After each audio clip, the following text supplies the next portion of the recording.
성도 여러분, 한 주간 동안 평안하셨을 줄로 믿습니다.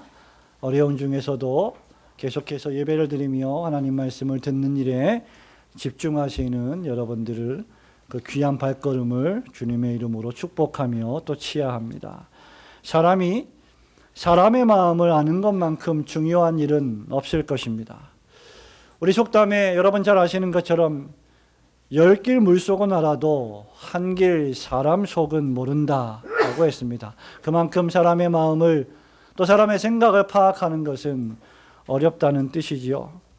사람의 마음이 단순한 것 같으면서도 파악하기 복잡하고 미묘하다는 뜻일 것입니다. 거북이의 빙고라고 하는 노랫말 가사처럼 모든 게 마음 먹기 달렸다고 하지만 그 마음을 먹는다는 것 자체가 참으로 어려운 일이고, 마음을 먹었다고 할지라도 마음대로 가지 않는 나의 몸과 정신과 생각을 통제할 수 없는 것도 매우 어려운 일입니다. 우리가 완벽하게 그러한 마음과 생각을 통제할 수 있다면 이 세상은 더 이상 죄나 악이 존재하지 않겠지요. 만약에 죄와 악이 없었다면 말입니다. 아침에 야심차게 마음을 먹고 다짐하고 교회를 오지만 한순간에 흔들리고 시험에 드는 것이 인간의 마음입니다. 그것도 매우 사소한 일 때문에 말입니다.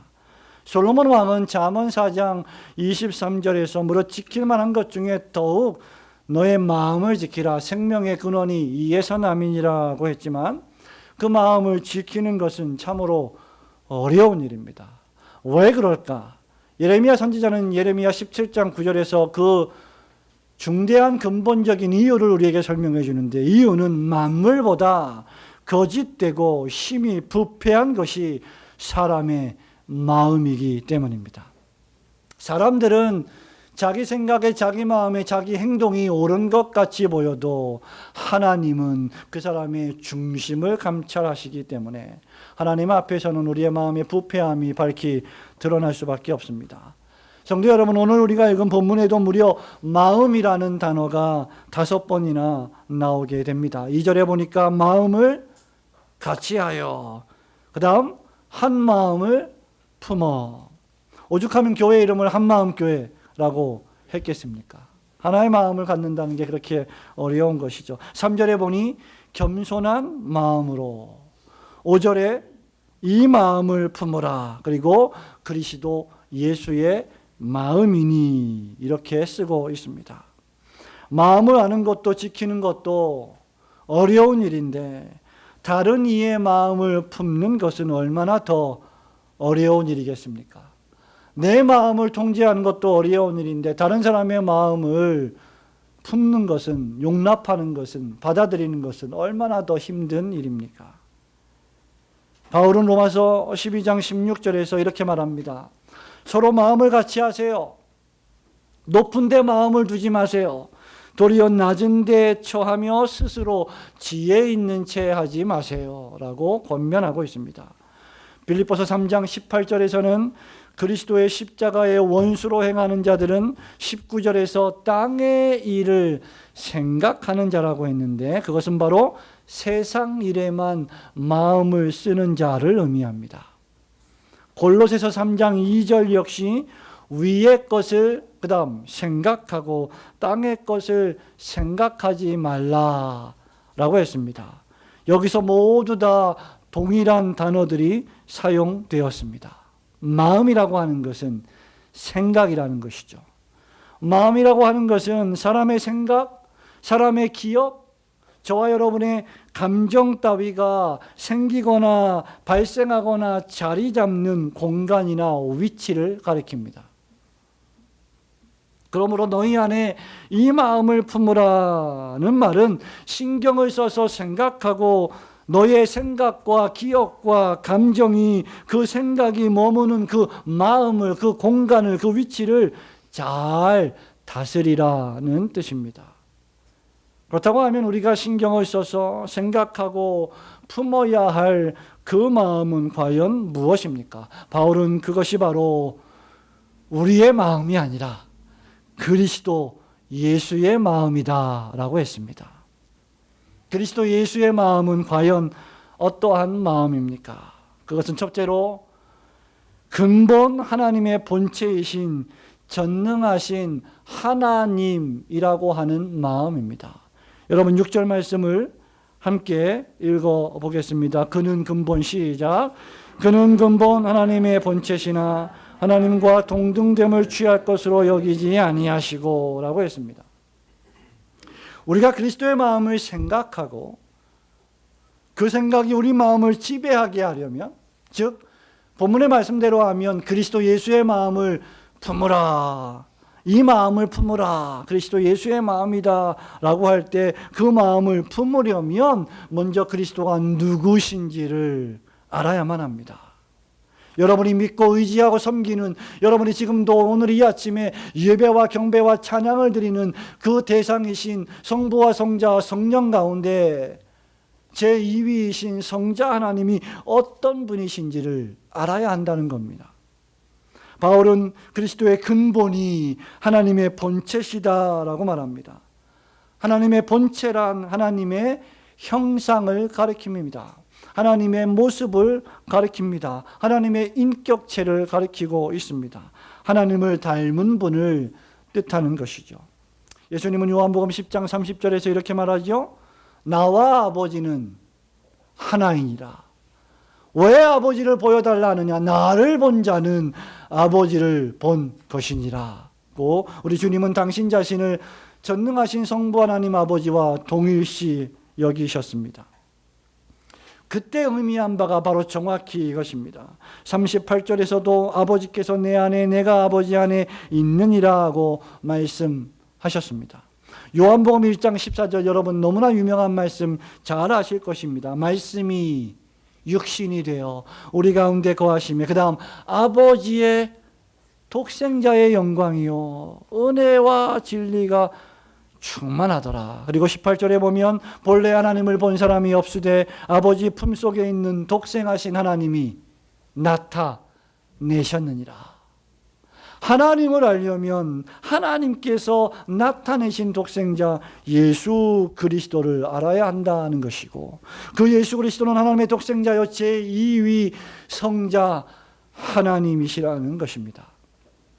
비록 그리스도 예수께서 우리를 지상에 살아가실 때, 사역을 하실 때 너희들은 나의 친구다, 내가 너희들의 친구가 되어주겠다라고 불러주셨고 황송하게도 우리를 친구 삼아 주셨지만, 예수님은 우리 편에서 볼 때 우리의 친구가 아니라 우리가 경배하고 찬미하며 모든 영광을 돌려야 할 전능하신 하나님이십니다.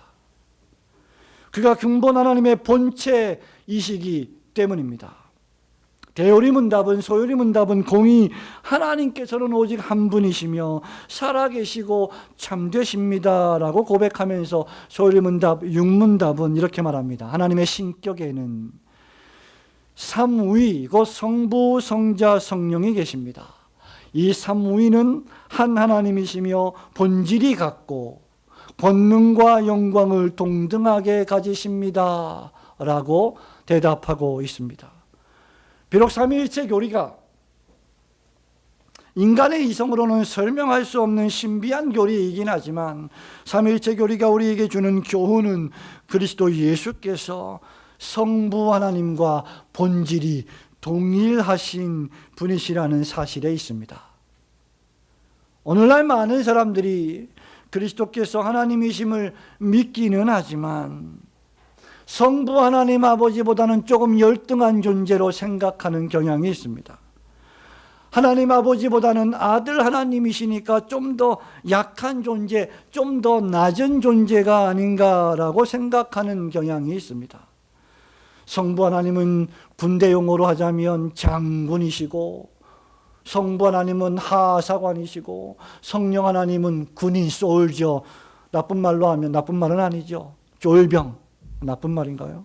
그렇게 생각하는 것이 일부 사람들의 성부와 성자와 성령 삼위 하나님에 대한 생각입니다. 모두 다 그릇된 생각이지요.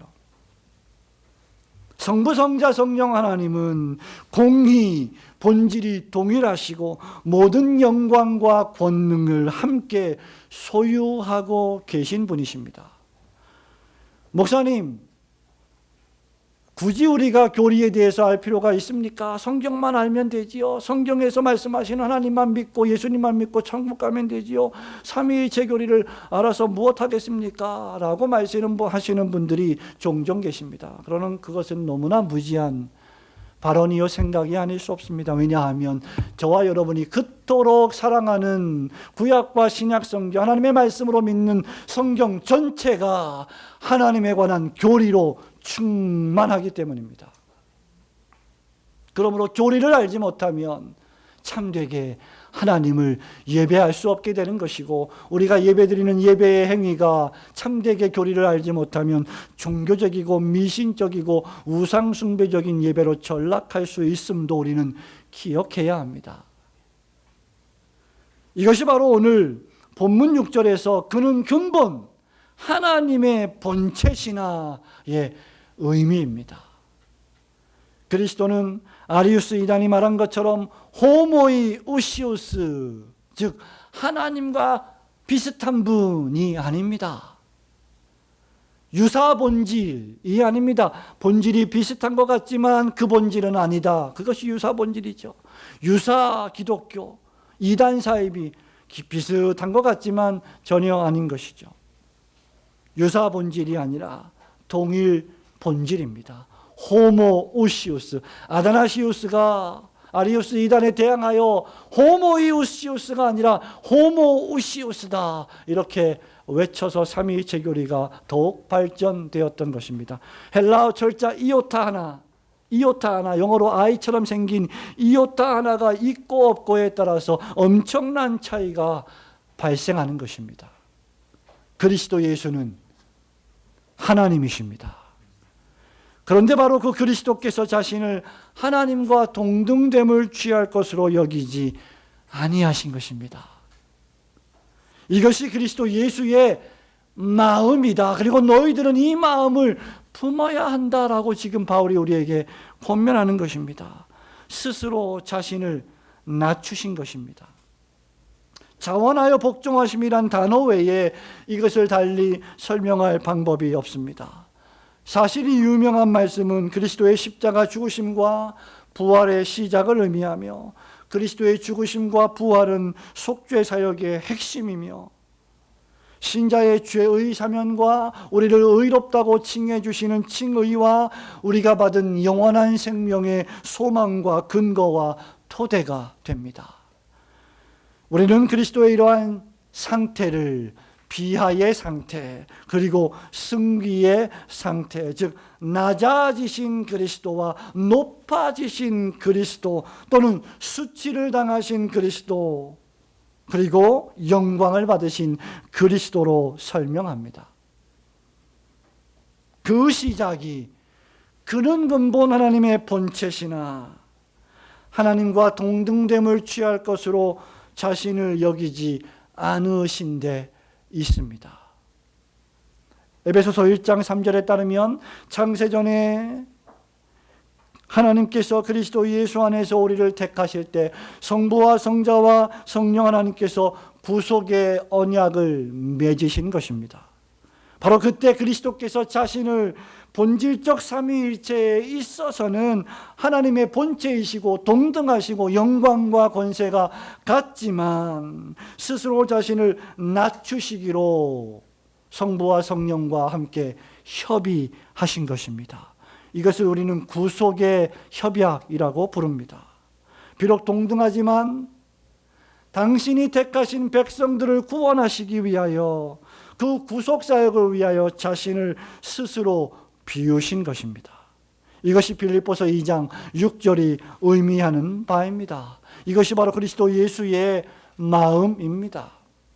여러분, 저와 여러분이, 부모된 저와 여러분이, 어른된 저와 여러분이 우리 어린아이들에게, 우리 영아 유치부 아이들에게 대화를 나눌 때 어떻게 해야 합니까?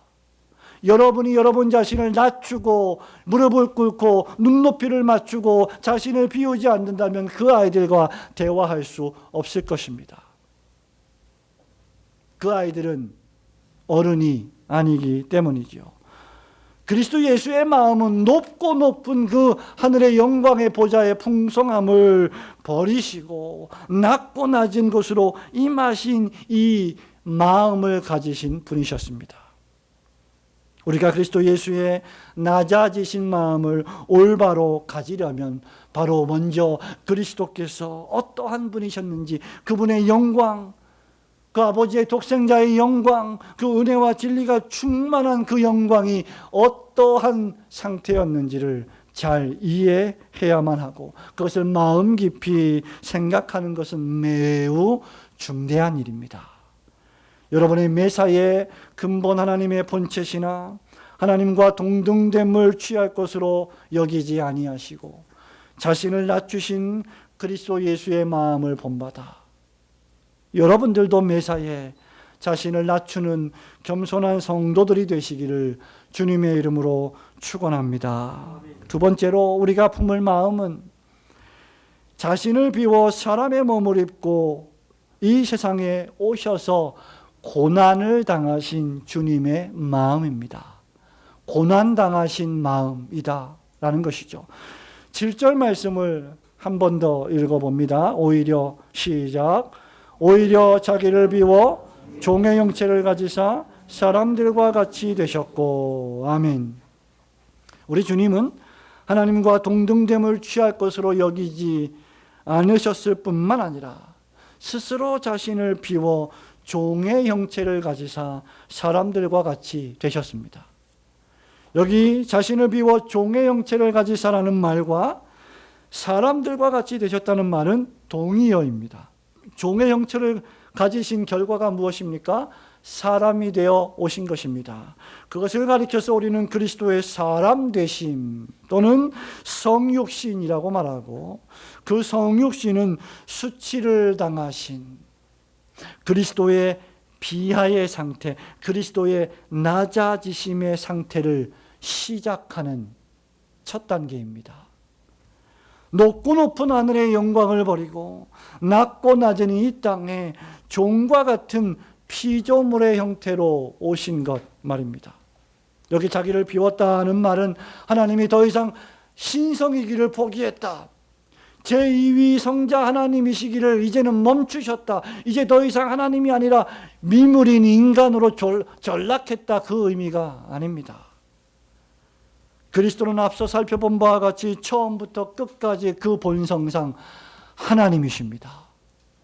세상이 창조되기 전, 땅이 생기기 전, 바다가 생기기 전, 창조 이전부터, 즉 영원 전부터 그리스도는, 선지하신 그리스도는 하나님이십니다. 세상의 종말이 고하고 새하늘과 새 땅이 임해서 우리 모두가 다 천국에 가 하나님과 함께 살 그때에도 영원토록 그리스도는 하나님이십니다.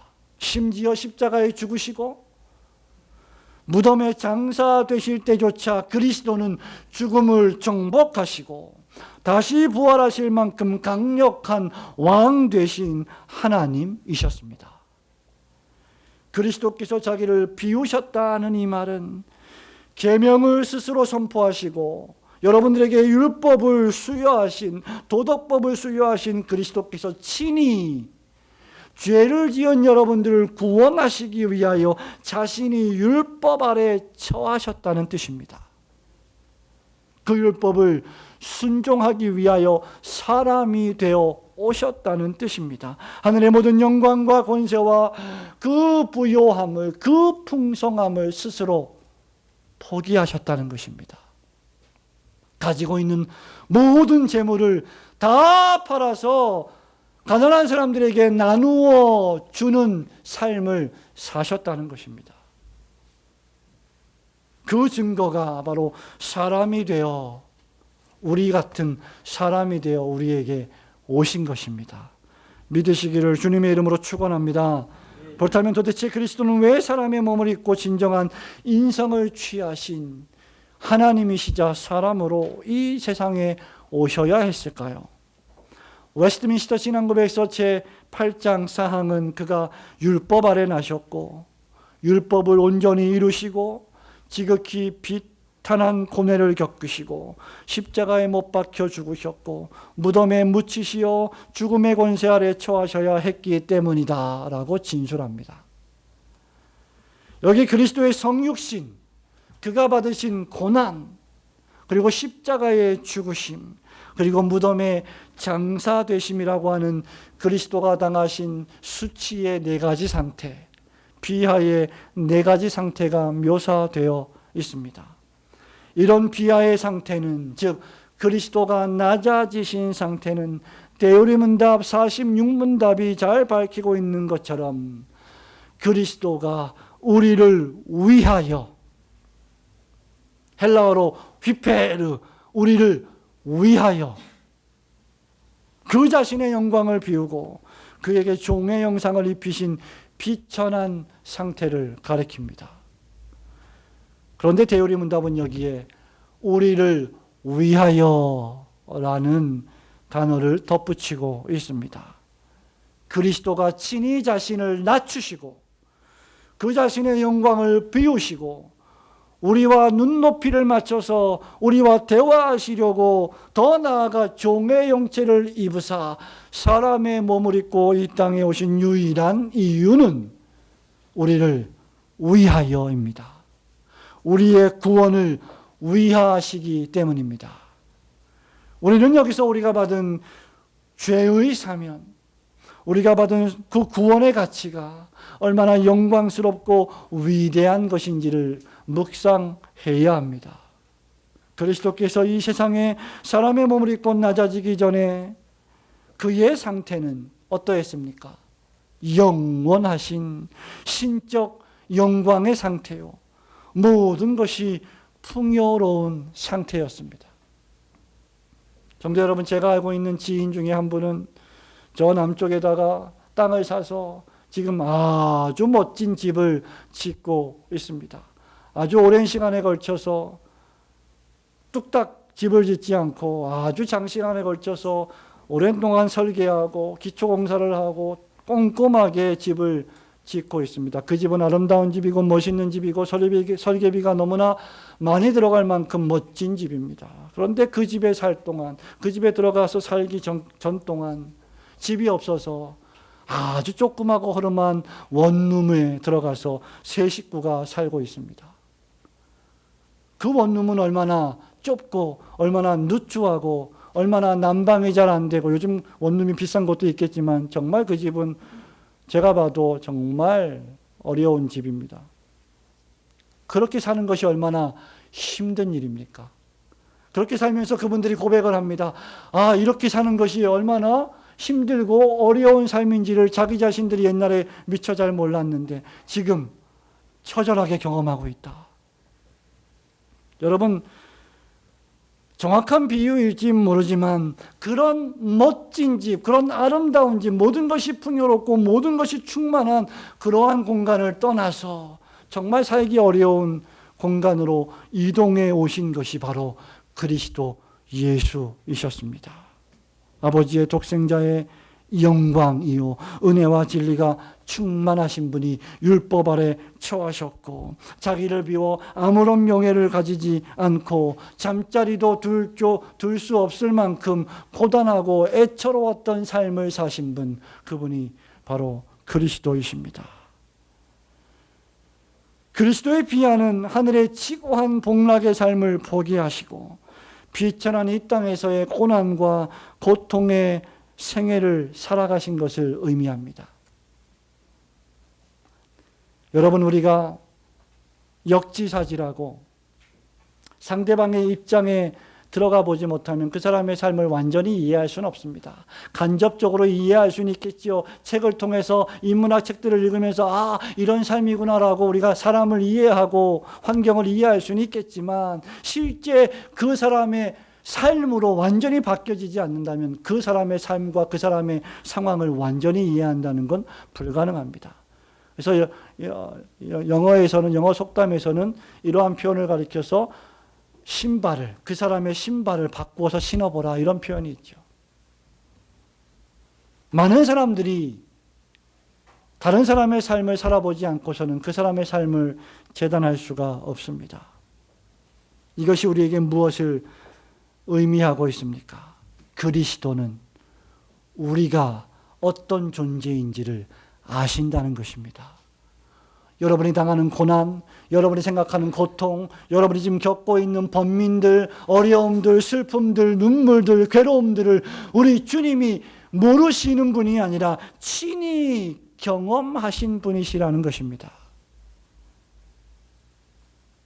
그런 의미에서 그리스도는 반드시 사람이셔야만 했습니다. 그가 우리의 본성을 향상시키며 율법의 순종을 이행하고 우리의 본성 안에서 우리를 위한 고통과 중보를 가능하게 하며 우리의 연약을 체휼하시고 우리가 양자를 받을 수 있도록 하시며 그 결과 우리가 위로를 받고 은혜의 보좌에 담대히 나아갈 수 있도록 하기 위함이 바로 성육신의 목적이었습니다. 그래서 우리는 오늘 예배를 드릴 때도 우리 스스로 능력으로 온 것이 아니라 그리스도 예수를 믿는 믿음 안에서 은혜의 보좌 앞에 담대히 나아갈 수 있게 된 것입니다. 하나님이 부르시지 않았으면 여러분은 결코 예배를 드리러 스스로 오지 않을 것이기 때문입니다. 우리가 양자가 되는 것도 우리의 예수 그리스도 구세주이신, 그러나 하나님의 독생자이신 그 하나님의 독생자 안에서 하나님의 아들들이 되는 것입니다. Sons in the Son. 하나밖에 없는 유일한 독생자 안에서 우리는 비로소 하나님의 자녀가 되는 것이죠. 그것 때문에 그리스도가 사람의 몸을 입고 이 땅에 오셔야만 했습니다. 그것이 성육신이요, 그것이 그리스도의 고난이요, 그가 당하실 이유가 없으셨던 수치이셨습니다. 우리를 위하여 대신 받으신 수치 말입니다. 이 성육신을 통한 사람의 몸 안에서 그는 당신의 모든 것을 비우신 것입니다. 그런데 여러분, 사도 바울이 우리에게 이 마음을 품으라 이렇게 말하고 있습니다. 바울의 표현대로 하자면 모든 것이 가하나 덕을 위하여 절제하듯이 그리스도는 모든 것이 가능하신 전능하신 하나님이셨으나 우리의 구원을 위하여 그 권세를 내려놓으시고 그 영광을 내려놓으시고 이 땅에 오셔서 고난받으시며 기꺼이 우리의 구세주가 되셨습니다. 자신을 대적하는 모든 대적자들을 말씀 한마디로 멸하실 수 있음에도 불구하고 묵묵히 그 수치와 조롱을 받으셨습니다. 이것이 우리에게 주는 교훈은 명백합니다. 그리스도를 닮은 여러분들도 모든 것을 할 자유가 있으나 하나님 나라와 그분의 영광을 위하여 그리스도의 몸된 교회를 위하여 그 자유의 행사를 절제하고 복음과 순종으로 기독교의 선을 위해 그 자유를 사용하는 것입니다.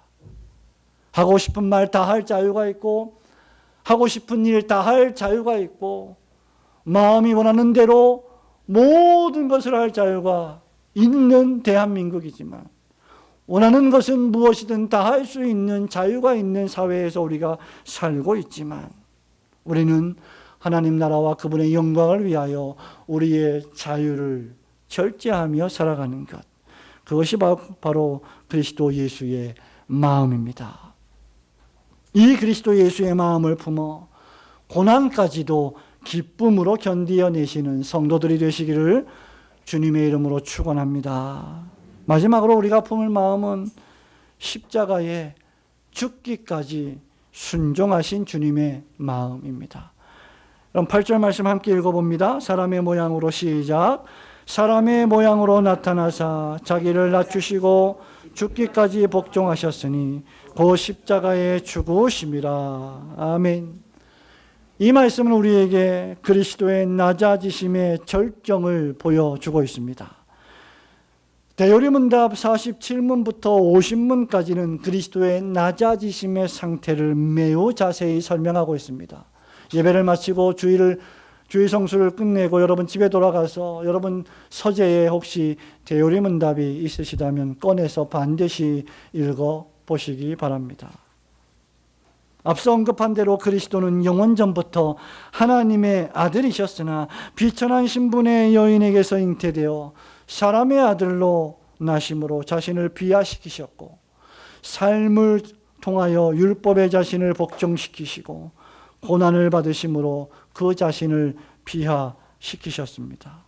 더 나아가 그리스도는 어떤 분이셨습니까? 유다에게 배신당하시고 제자들에게 버림당하셨고 세상의 모욕과 배척을 당하시고 죽음의 공포와 흑암의 권세에 놓이시고 하나님의 진노를 느끼고 견디면서 기도해도 응답이 없는 것 같은 그 처참한 상황 속에서도 죽음을 통하여 자신을 비하시키셨고 무덤에 장사되어 3일 동안 죽음의 상태와 사망의 권세 아래 놓여 자신을 낮추셨습니다.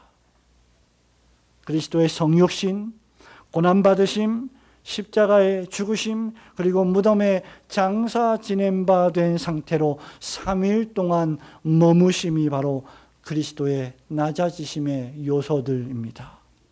그리고 이 모든 낮아지심은 그리스도의 죽으심과 장사를 통하여 그 절정에 이르렀는데, 그 이유는 로마서 6장 23절이 말씀하고 있는 것처럼 죄의 싹신 사망을 경험하시고 그 죽음을 정복하셔야 했기 때문입니다. 저와 여러분이 당해야 할 죽음을 그리스도 안에서 우리는 함께 대신 그리스도께서 당하심으로 경험하게 되는 것입니다. 그리스도는 거룩하시고 죄가 없으신 분이셨지만 하나님께서는 구속 협약에 따라 그리스도에게 죄를 정하셨고 그리스도는 자원하여 우리의 죄를 대신 짊어지셨던 것입니다. 결국 그리스도는 요한복음 1장 29절과 요한일서 2장 2절 말씀처럼 세상 죄를 지고 가시는 하나님의 어린 양이셨습니다. 여러분, 우리가 평생 교회를 다녀도 세상 죄를 짊어지고 가시는, 나의 죄를 짊어지고 가시는 어린 양으로 오신 그리스도 예수를 마음으로 영접하고 믿고 있지 않다면 우리는 신자가 아닙니다. 역사적으로 그분이 이 세상에 오셔서 실제로 내 죄를 짊어지고 고난받으시고 십자가에 죽으셨다는 사실을 믿지 않는다면 우리는 사이비 신자가 될 것입니다. 그리스도의 이 비하, 우리가 믿는 그리스도께서 우리를 위해 낮아지신 그 결과가 무엇입니까? 우리의 죄의 용서입니다. 그러므로 이제 그리스도 예수 안에 있는 자는 더 이상 정죄함이 없나니 그리스도 예수의 생명의 성령의 법이 죄와 사망의 법에서 너를 해방하였습니다.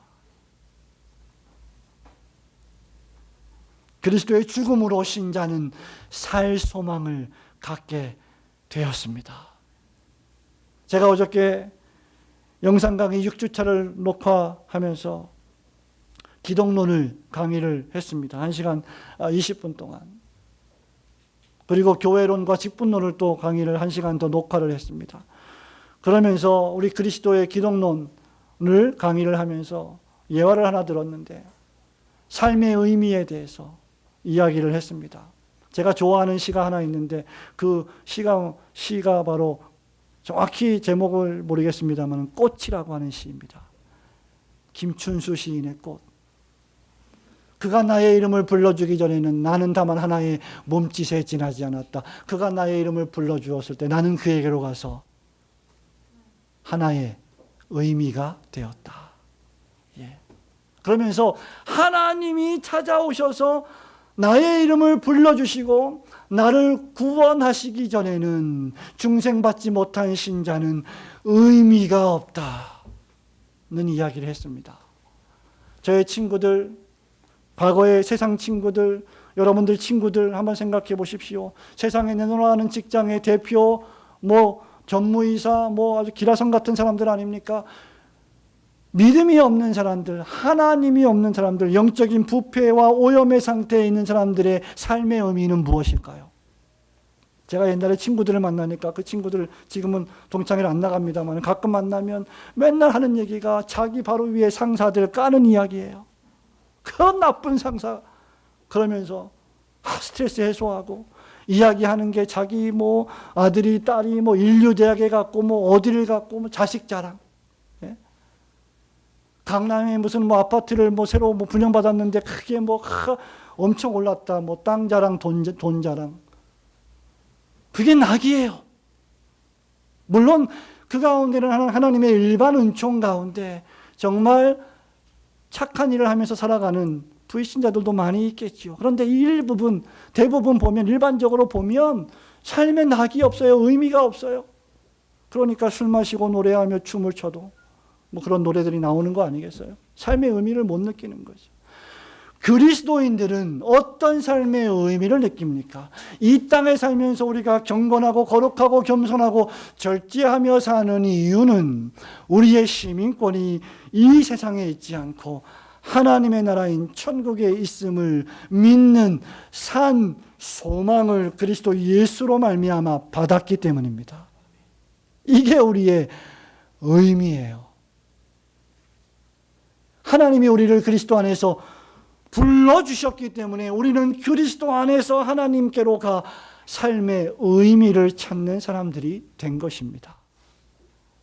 그리고 그 삶의 의미에 보응과 감사의 표시로 오늘도 우리는 주님의 명령에 따라 예배를 드리고 있는 것입니다.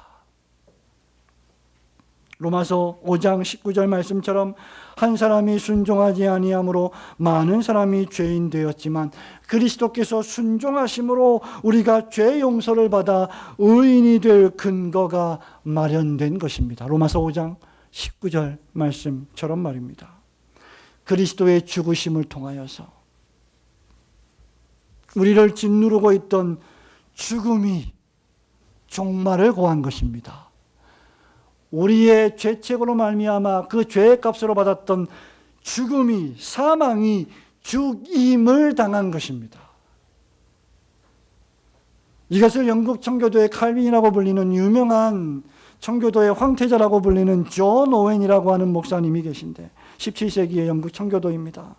이분이 쓴 책이 The Death of Death in the Death of Christ라고 하는 책이에요. 그냥 바로 직역을 하면 그리스도의 죽음 안에 있는 죽음의 죽음. 이렇게 직역을 하면 뭔 말인지 잘 모르겠죠. 그리스도의 죽음 안에서 사망이 죽임을 당했다. 사망이 죽어버렸다. 이 뜻입니다.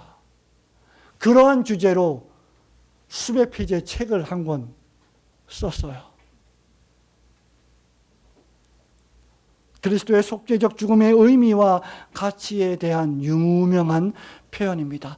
그리스도의 죽음 안에서 사망이 종말을 고했다. 그래서 우리는, 저와 여러분은 더 이상 죽지 않는 겁니다. 죽어도 다시 사는 것입니다. 살아서 주님이 오시면 우리는 그 죽음의 고통스러움을 경험하지 않고 영광체 부활체로 하나님의 나라에 부활하여 입성하게 될 것입니다. 죽음이 정복되었다 하는 것이죠. 자, 이제 모든 것이 분명해졌습니다. 바울은 3절에서 겸손한 마음을 가지세요. 각각 자기보다 남을 낮게 여기라고 명령하고 있습니다. 이유는 8절에서 우리 주님이 자기를 낮추시고 복종하셨기 때문입니다. 12절에서 바울은 너희들이 항상 복종했던 것처럼 지금 내가 너희들 곁에 없더라도, 내가 너희들에게 명령하지 않더라도 늘 말씀에 순종하고 복종하는 삶을 살아가라고 명령합니다. 이유는 8절에서 우리 주님이 죽기까지 복종하셨으니 곧 십자가에 죽으셨기 때문입니다. 여러분이 순종해야 될 이유는 처음부터 끝까지입니다.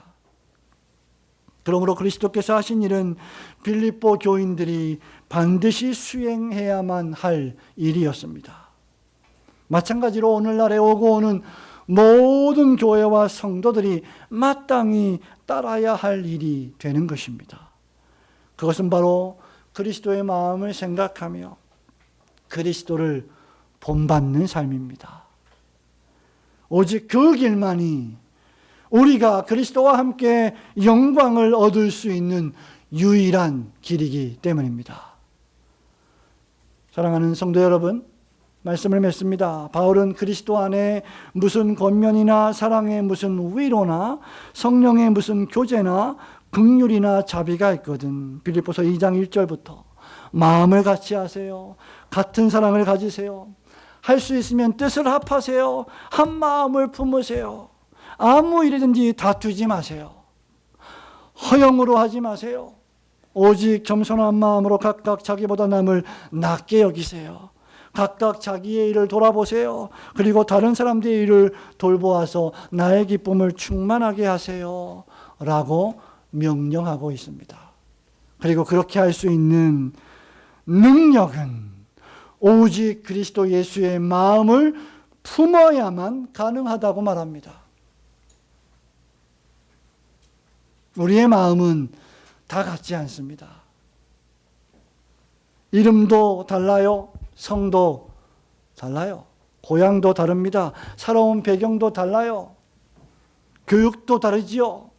삶의 수준도 생각도 모두 다 틀립니다. 얼굴 모양도 다 틀려요. 그런데 바울은 마음을 같이 하라, 한 마음을 가져라, 뜻을 합해라라고 명령합니다. 불가능하죠. 불가능한 걸 지금 명령하는 거예요. 인간적으로 볼 때. 그런데 그것은 그리스도 안에 있는 같은 믿음을 가질 때에만 가능해집니다. 이게 교회예요. 이게 하나님의 가족의 특징입니다. 심지어 지금 바울은 로마 시위대가 있는 감옥에서 이 편지를 쓰고 있습니다. 바울은 악조건 속에서도 그리스도 안에 있는 기쁨으로 충만했고 빌립보 교인들에게 하나님을 섬기는 이 기쁨을 알게 하기를 원했습니다. 이 충만한 기쁨 속에서만 우리가 스스로를 낮추고 기꺼이 그리스도의 몸된 교회를 위하여 고난받으며 그리스도를 위해 죽기까지 순종할 수 있기 때문입니다. 기쁨이 없으면 목회를 할 수 없습니다. 기쁨이 없으면 직분을 감당할 수 없습니다. 기쁨이 없으면 성도로 살아갈 수가 없습니다. 사랑하는 성도 여러분, 이것이 그리스도인의 능력입니다. 그리고 이 능력은 우리가 오직 그리스도 예수의 마음을 깊이 생각할 때만 배양되는 마음입니다. 하나님의 나라와 주님의 몸된 교회와 주의 백성들을 위해 겸손히 행하며 우리를 위하여 고난까지도 받으시고 죽기까지 순종하신 그리스도 예수를 생각하면서 우리가 그리스도께 어떤 것을 드릴 수 있을지를 생각하는 그런 그리스도의 마음을 품고 살아가시는 올고든 교회 성도들 되시기를 우리 주님의 거룩하신 이름으로 축원합니다. 아멘.